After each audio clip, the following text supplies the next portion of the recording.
میرے دوستو، انسان کو کل عقل بھی مل جائے تو پھر بھی اللہ کی حکمت کا وہ احاطہ نہیں کر سکتا۔ رب کریم کو زیادہ پتہ ہے کہ ہمارے لیے کون سی چیز بہتر ہے اور کون سی چیز ہمارے لیے نقصان کا باعث ہے۔ اللہ تبارک و تعالی کی حکمت یہ چاہتی ہے کہ میرے بندے پریشان نہ ہوں۔ رب یہ چاہتا ہے کہ میرے بندے کسی جگہ پہ بھی دقت اور پریشانی کا شکار نہ ہو، تو اللہ تبارک و تعالی نے راہ اعتدال اختیار کرنے کا حکم ارشاد فرمایا کہ تم اعتدال کے رستوں پہ چلو، معتدل زندگی گزارو، افراط و تفریط سے بچو۔ آج جس معاشرے میں ہم وقت گزار رہے ہیں، اس معاشرے میں ہم اس بات کو سمجھنے سے قاصر ہیں کہ اصل ہمارا مسئلہ کیا ہے۔ ہمارا اصل جو مسئلہ ہے اس کی شناخت ہمیں کیسے ہوگی اور ہم پھر اس تک رسائی کس انداز میں حاصل کر پائیں۔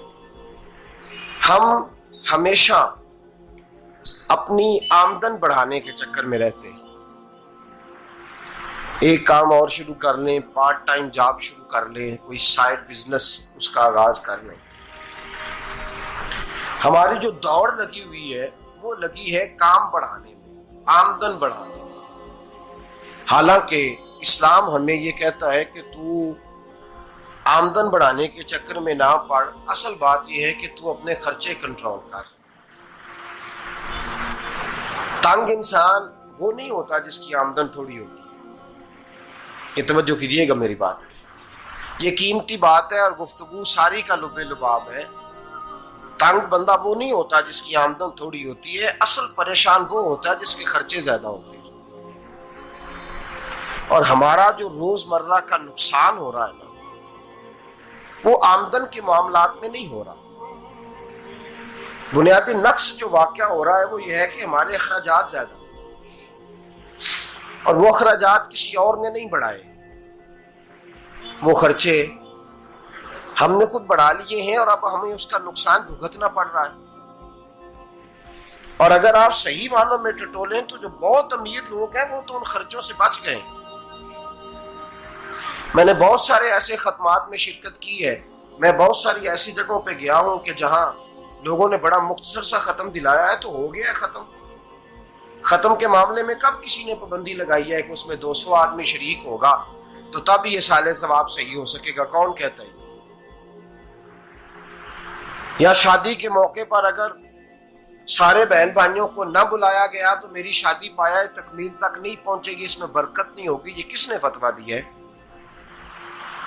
معتدل زندگی کا اسلام حکم دیتا ہے۔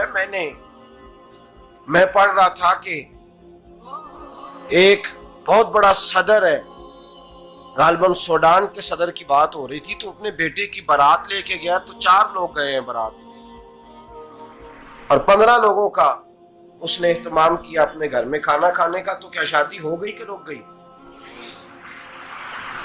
تو بھائی راگ الاپنا اس بات کا کہ بڑی پریشانی ہے، کوئی سائیڈ بزنس شروع کیا جائے فلان جگہ فلان جگہ فلان جگہ، تو اصل معاملہ یہ ہے کہ پہلے ایک بندہ کماتا ہے تو پھر بھی گھر ہی چلتا ہے، پھر بڑا بیٹا ساتھ شامل ہوتا ہے تو پھر بھی گھر ہی چلتا ہے، پھر منجلا بیٹا شامل ہوتا ہے تو پھر بھی گھر ہی چلتا ہے۔ جو رونا دادا جی رویا کرتے تھے کہ بڑی مصیبت ہے، بڑی مشکل ہے، گاؤں میں رہ اکیلے ہوتے تھے اور وہ 5 بچوں کو اور 4 بچیوں کو وہ پالتے تھے، تو جو وہاں پریشانی تھی وہی آج پریشانی شہر میں آ کر پڑھ لکھ کر موٹی تنخواہ لے کر وہی پریشانی ہمیں ہے۔ تو میں جس نتیجے پہ پہنچا ہوں اس کو پڑھ کے، قرآن مجید کی چند آیات کو دیکھ کر اور اس مفہوم کی جو حدیثیں کتب احادیث میں پائی جاتی ہیں اور ہمارے بزرگوں نے ہمیں جو مزاج اس حوالے سے دیا ہے، میں اس نتیجے پہ پہنچا ہوں کہ مسئلہ آمدن کا نہیں، مسئلہ خرچے کا ہے۔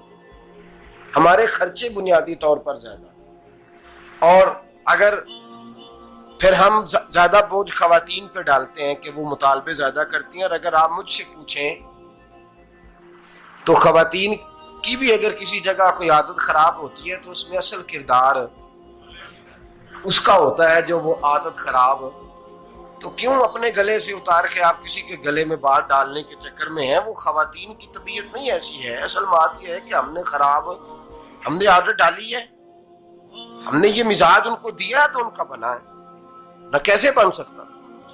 تو اعتدال جب تک زندگی میں نہیں ہوتا، پانی پیاس بجھاتا ہے لیکن ایک گلاس ہی ہو تو پیاس بجھاتا ہے، بالٹی کو منہ کو لگائے گا تو کپڑے بھگو دے گا اس کے.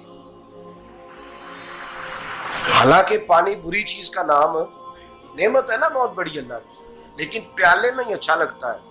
کوئی مٹکا منہ کو لگائے گا تو تانگ ہوگا، پیالہ ہی بہتر ہے اس کے لیے. تو میرے دوست، مٹکے سے بھی بعض اوقات کام چل جاتا ہے، لیکن اگر کوئی کہے نہیں مجھے دریا ہی چاہیے تو اس کا تو گھر بہ جائے گا، سارا گھر بہ جائے گا اس کا. ہمیں دریا قابو کرنے کا موڈ بنایا ہوا ہے تو اس سے گھر بہا کرتے ہیں، اس سے گھر بنا نہیں کرتے. گھر پیالے سے پانی پینے سے بنتا ہے.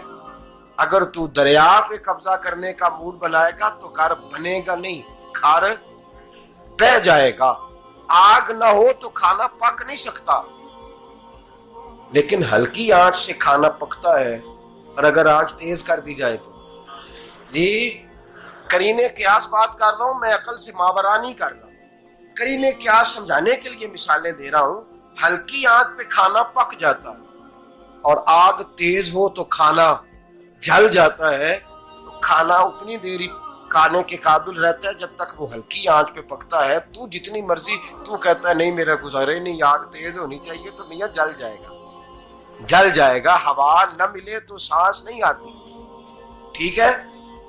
آکسیجن نہ ہو تو سانس ہے، ہوا نہ چلے تو گزارا نہیں ہوتا. لیکن اگر تیز جلے نا، اگر تیز جلے تو تیز چلے تو آندھی اور طوفان بن جائے تو چھتیں گرا دیتی ہے، جانیں لے لیتی ہے. ہم ہیں طوفان کے چکر میں، ہم ہیں دریا کے چکر میں، ہم ہیں بڑے لاؤ کے چکر میں. تو میاں ہلکی آنچ ہی اچھی ہے، یاد رکھ.